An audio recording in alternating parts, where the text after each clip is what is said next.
Ever since the accelerator turned on, like a year ago, it's been really totally crazy here. Because everybody comes and sends their students, and it's the center of the world for particles. Things have been running really smoothly.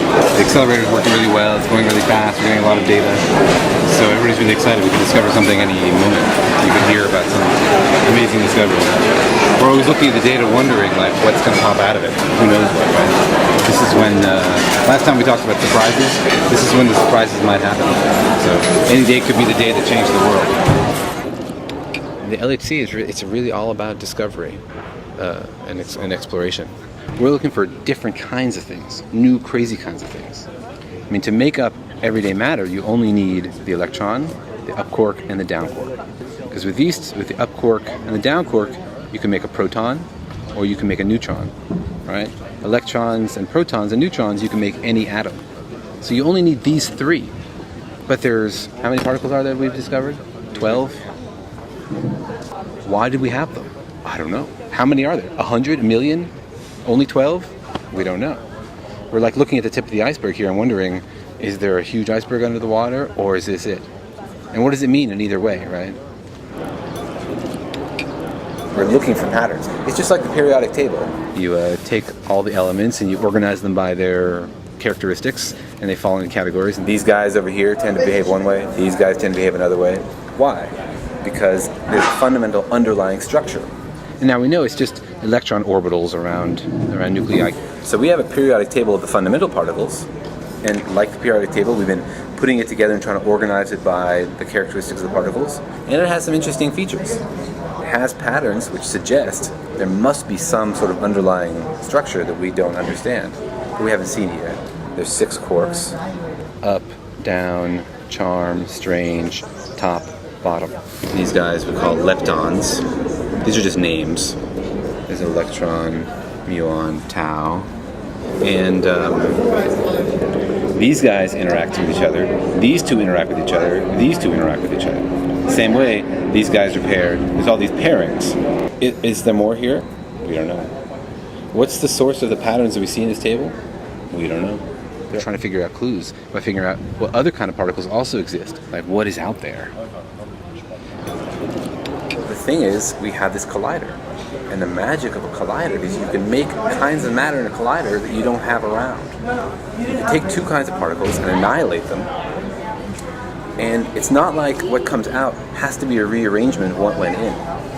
It's this quantum magic where it sort of disappears into pure energy, and then you can make any sort of particle for which you have enough energy. It's like you have a menu. You go to the restaurant, you have a menu, you're like, I have this much energy, so I can make anything that costs that much energy or less. So that's why you want to have as much energy as possible.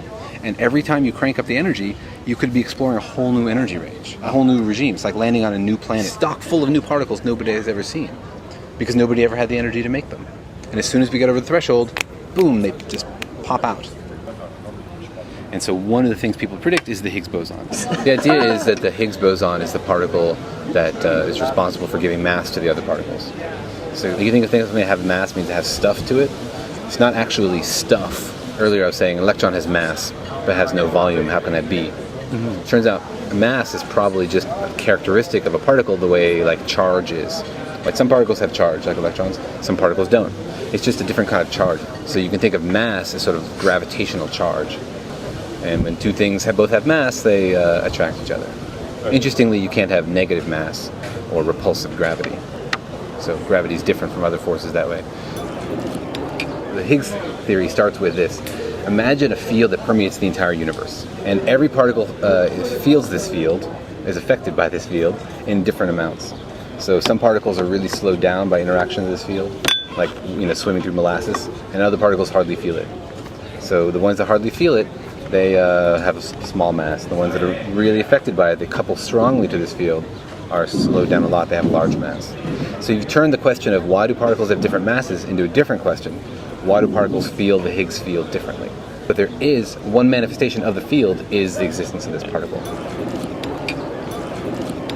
So there's lots of different reactions that could give you the Higgs.